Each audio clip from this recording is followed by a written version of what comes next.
your podcast and YouTube blog covering the German startup scene with news, interviews, and live events.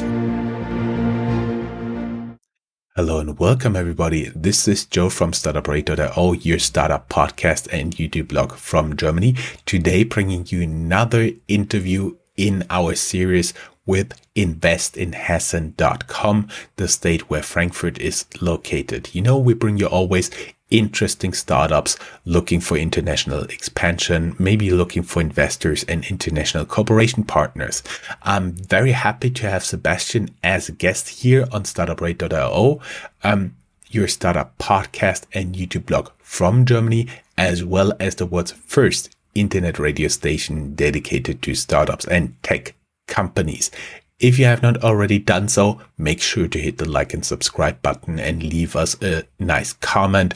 As always, there will be a link down here in the show notes where you can find everything we talked about, as well as Sebastian's LinkedIn profile and his company website. Sebastian, how you doing? Hi, Joe. I'm good. Thank you. Thanks for having me on your show. Totally my pleasure. It was long in the making, but we get to this soon after. We may say that you are the founder of what some people may call a prop tech called Homefully, headquartered here in Frankfurt. And as always, I have been stalking you a little bit on LinkedIn. And as always, your LinkedIn profile will be linked down here in the show notes. There, depending on the service you are listening to this, there's a link. It's either working or not working, not our choice. And there you'll find the blog post. And in the blog post, there is the link to your LinkedIn profile. So people can link out directly to you or reach out directly to you on LinkedIn. Did I just make up another word? I don't know. Basically, I've seen a lot of interesting stops along your way. I realize you went to university in Cologne. Despite that, you went to a school in Thailand. You went to university in mainland China, Dongbei, in Warsaw, and University of North Florida. So tell us first a little bit what you studied and how it led you to become the founder and CEO of Homefully. Yeah, happy to do so. I think you listed a lot of stops along the way in a very correct order already. So first of all, I did during my bachelor's degree, I studied international business, a semester abroad in Thailand. So that was my first longer stay abroad. After my bachelor's degree, I started working in asset management for a wealth management company in Singapore. So we did help German and Swiss clients to invest in Asian Pacific stocks. And I also helped building an Asia Pacific value fund with stocks, basically focusing on the Asia Pacific region. Afterwards, I did an international MBA, and this MBA program had several stations. So it started in Cologne, the University of Cologne, followed by a semester in Warsaw, at the University of Warsaw, then a summer school in China, mainland China, in Dalian. And it finished with the master thesis in Florida at the University of North Florida. So I was collecting quite a lot of different countries and quite a lot of different university and work arrangements along the way. I actually found your stop in Thailand very intriguing. What I had in mind was you lying on the beach with the tablet and studying there. I do assume it was not that way, but that was the picture I had in my mind. We do have a lot of listeners on Himalaya from mainland China. Can you tell us a little bit about your experience at Dalian? So in Dalian, we had 3 months of university there. And it was a really interesting time. We were coming directly from Poland, transitioning to China. And it was a very exciting time because suddenly you're realizing, and this was for me the very first time that I have realized that when traveling abroad, you're not understanding the language. You're not understanding anything at all. Because at this point we were not in a big city, at least considering the fact that a 6 or 7 million city with 6 or 7 million inhabitants in China, it's not considered a big city. So you don't have a big international population there. Or you don't have really an expat scene there, despite being such a big city for European standards. So it was really, really interesting, and we got a lot of help and support from our fellow students there who were able to speak Chinese and who were able to speak Mandarin.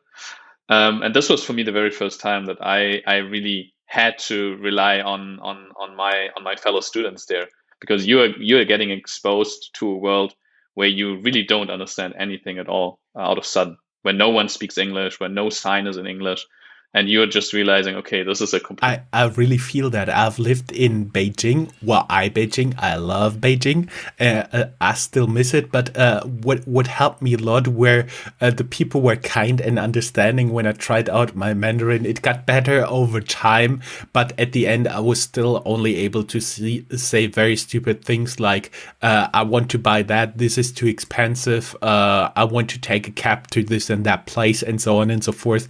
That was really nice. And what's also funny is I was once there ordering beer, and I held up my index finger and my thumb, which is the Chinese symbol for 8. So they gave us 8 beer for 2 guys. That was one of my funniest experiences in China. But they smiled, nodded, and gave us 8 beer. Just amazing place. Let us get a little bit serious into business. As you said, value investing. We'll have a link down here in the show notes. It's a certain approach for investing. And I do see you've also made some stints at investment banking here in Frankfurt. Anything you learned there, like really useful, except for working long hours and really testing the limit of Excel? You're right. That's also the reason why I came back to Germany, back to Frankfurt. I used to work in a job in investment banking consulting. I think this industry is still a very, very interesting industry. I mean, you have a steep learning curve. I was there for almost 3 years working as a consultant there. At some point, I think you have to decide if this is the industry you want to stay in. Like you said, long hours. I mean, you get paid above average. You need to have, especially an interest for such a fast-paced environment. That's for sure. You also need to have interest in financial and capital markets. But I think it's a really good industry to learn and to grow. But for me personally, I always had the idea to start my own business, to start something on my own, to start the entrepreneurial journey. So for me, this was a really good time where I learned a lot apart from financial modeling in Excel. So I think when you enter this industry, you have to be very, very clear on what you're getting out of it and what you want to get out of it, and then you have to decide at some point if you want to leave after 2 or 3 years, really take advantage of that learning experience, or if you want to stay in that industry and really work up your career and work up in the ranks. So I think both options are possible. Even though we did not discuss this, but you gave me a great launch point to ask why you decided to leave and start Homefully. It just worked out wonderfully. Thank you. You're welcome. So I did start Homefully essentially as a side business with my co-founder at this point. So we never really intended in the first place to build a market-leading startup here. So I came from abroad. I always lived in different co-living arrangements back then when I was studying and working abroad. And I came back to Frankfurt, I came back to Germany, and I realized, okay, the current real estate market here is not really comparable to what I have experienced abroad. So there were almost no places that offered furnished living. A lot of places that I looked at didn't even have a kitchen, and that was something that I wasn't really used to, or that what I was not really expecting at this point.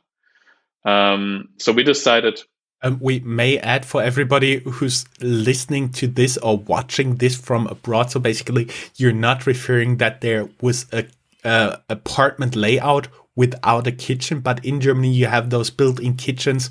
That means all the installation, all the plugs, water, wastewater, energy, they're all there, but you still have to put in all your furniture, all your electrical. All your electro stuff like the fridge, like the oven, and so on and so forth, and you have to pay for it yourself. German thing, we don't get into details, but basically the place is there, but the furniture is missing. That's what you're referring to, right?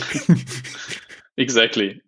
And I lived in different countries. I moved around quite a lot. I moved on average every 6 months to another place. So I was used to get that kind of flexibility, which I didn't really see in the German real estate market. So we decided to launch homefully, our co-living approach, as a side business first, and then it accelerated and it grew and grew. And at some point I decided, okay, I need to decide if I want to continue doing my job, if I want to continue being employed, or if I want to do that full time. And I decided to go all in, take the risk, quit my job, and start doing homefully full time. I see you guys are active in Germany as well as Switzerland. Big gritty to Switzerland here. I was wondering, did you feel any change over the last year, especially like an uptick in requests in tenants from the UK after Brexit or something like this? So we always had a rather big crowd, a rather big customer base coming from abroad. So when you look at our portfolio, at our customer base, we have roughly 50% that are German nationals, and the other 50% are internationals and expats. So mostly those 50% like internationals are from other European countries. So Italy, Spain, France, and the UK. I don't know exactly when the Brexit discussions started. I think it started at some point already back in 2013 and or 14. But we didn't really see a big change. We always had a pretty good amount of internationals coming from the UK. But I don't think we saw this like huge wave at some point of like people from Britain flooding the financial center of Frankfurt. Mm-hmm. I see. Let us now, after we've like all the macro stuff out of the way, let us get into the micro stuff, like what you guys are actually offering. Because my understanding is you're not building like big apartment blocks with apartments with a lot of bedrooms and say, okay, that's co-living, go guys, that's it. You have a different approach, right? Essentially, we do both. So our approach is to work with existing inventory that is already built, that is already on the market. But we're also working with institutional investors and project developers to work on homefully project developments in cities, in prime locations. And we are focusing on very central locations and on the most vibrant neighborhoods to create co-living spaces where they are needed the most, essentially. So this is something that I think differentiates us from the competition, because they either do one or the other. And we basically work with both approaches in this case. I see. So talking about the most vibrant neighborhoods, my question would be, how do you actually pinpoint the most vibrant neighborhoods? For example, in Frankfurt, I would say Bahnhofsviertel, the red light district around Central Station, is pretty fancy. There was even an article in the New York Times talking about that. That's a pretty good hint. Maybe it's already too fancy, but how do you actually do that in other cities? For example, somebody who's moving to Zurich, how do they find out what's the hot, what's the next big place to be? Using two approaches simultaneously. So first of all, we're having a pretty clear framework of KPIs, how we rank certain parts of a city on a micro level. And on the other hand, we are already in the business for almost 5 years now. So we already bring in quite a good amount of experience. So we deem ourselves, not me personally on this level, but our team of community managers, we see them as experts for that particular city. So we can offer a broad range of different co-living spaces throughout that particular city. And like you already mentioned, you have very different kind of neighborhoods within one city. You have in Frankfurt, for instance, the Bahnhofsviertel neighborhood, which is very urban, very central. Like you need to want to live in that particular place. And you also have, for instance, the West End area, where it's a bit more quiet, where it's also very central.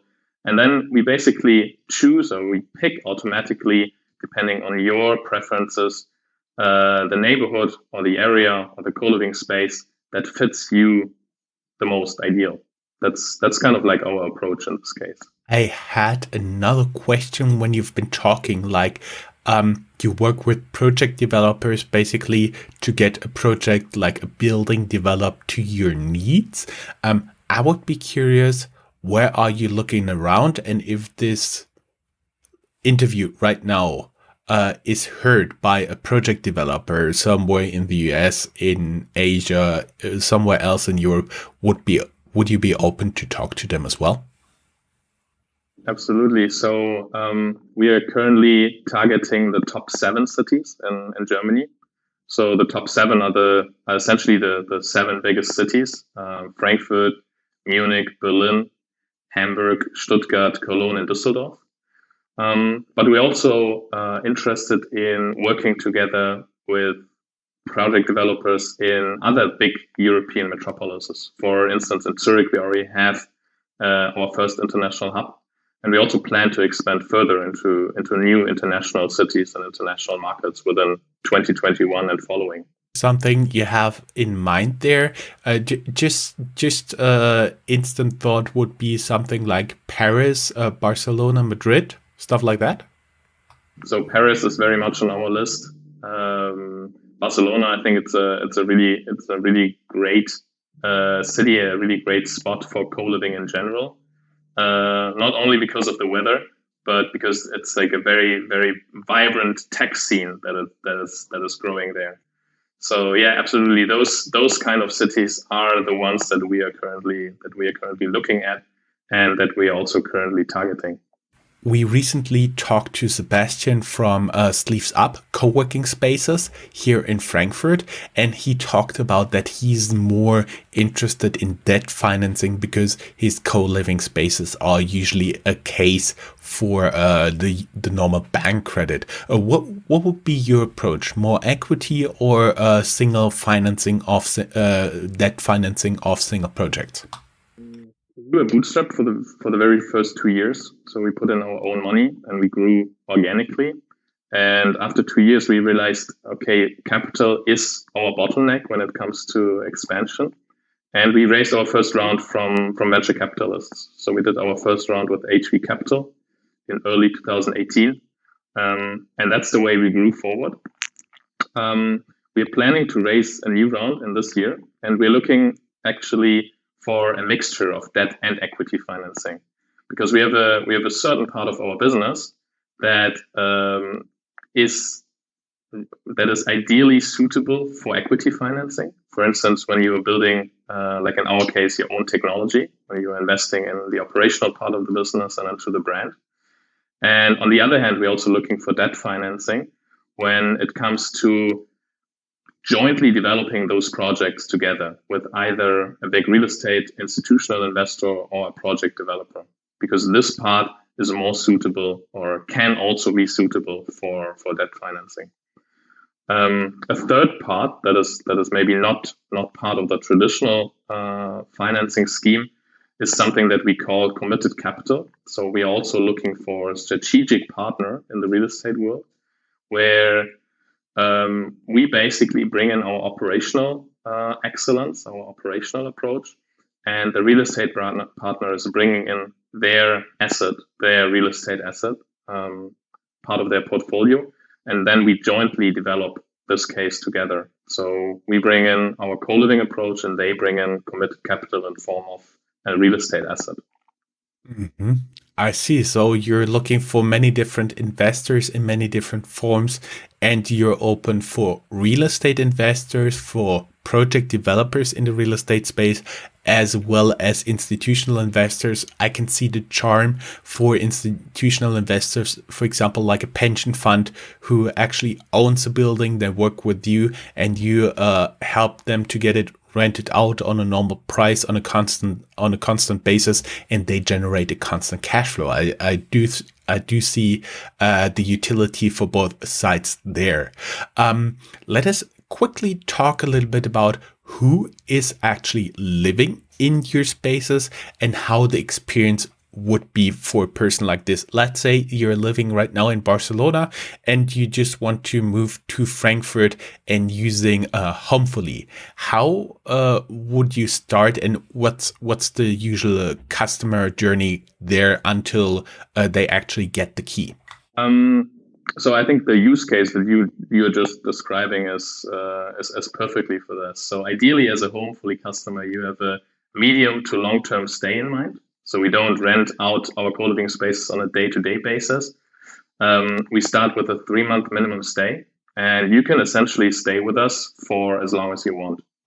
So we see ourselves sort of like a community builder, and we want to foster those relationships that basically occur when you live together with other people that are in the same period of time or in the same period of your life. So our customer, on average, they are in between their early to mid 20s to their early mid 30s. Many of them, half of them, have an international background. And you basically apply through our website. So you don't need to travel to Frankfurt. You don't need to physically look at the space. You can pretty much do everything online.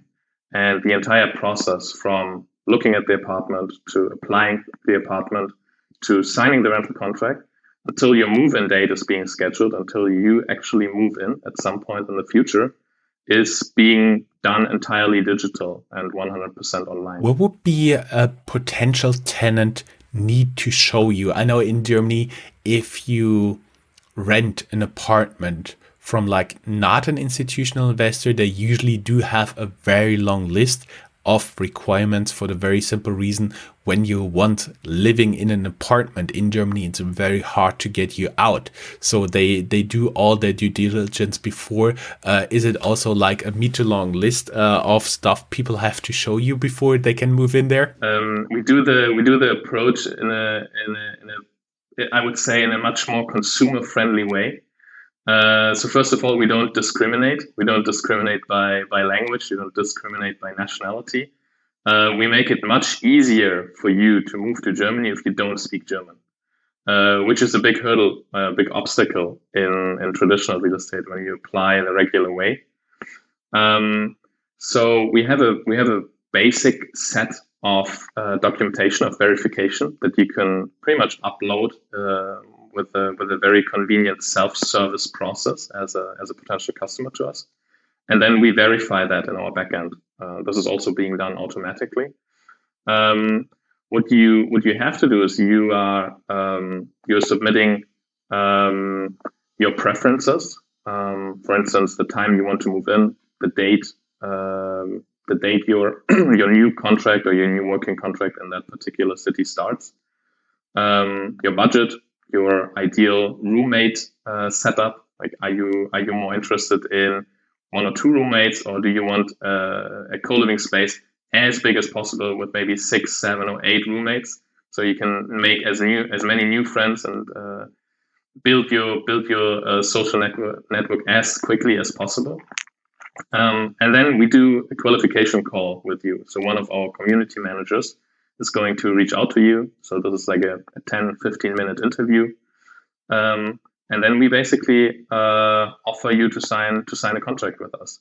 So the approach is much more convenient and also much more consumer friendly in this case, that we rely less on bureaucracy and more on technology compared to what I would call the traditional way of renting an apartment. That pretty much sounds like it would be the ideal way of a student, an intern looking to rent space for some time in Frankfurt, as well as a tech professional who just got his first job there to actually get their apartment on time digitally, or at least a space in an apartment. Sebastian, it was just a pleasure talking to you. Everybody who would like to learn more can go down here in the show notes. There'll be a link, as I said, to your LinkedIn profile, as well as to Homefully. And in how many languages is Homefully available right now? In German and in English. As soon as we expand to other countries, we're also going to add more languages.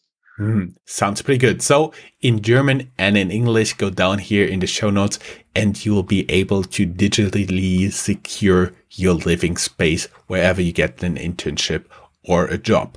Sebastian, thank you very much. It was a pleasure having you as a guest.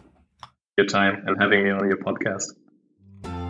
If you are a professional looking at the European startup scene, Germany is a place you cannot miss. Fortunately for you, there is Startuprad.io, the authority on German startups. This English-only podcast brings you fresh interviews each week. Most likely, you have never heard or read anything on these startups before in English, but you will in the future. Be ahead of the curve and subscribe to Startuprad.io podcast, or check for the Startuprad.io internet radio station.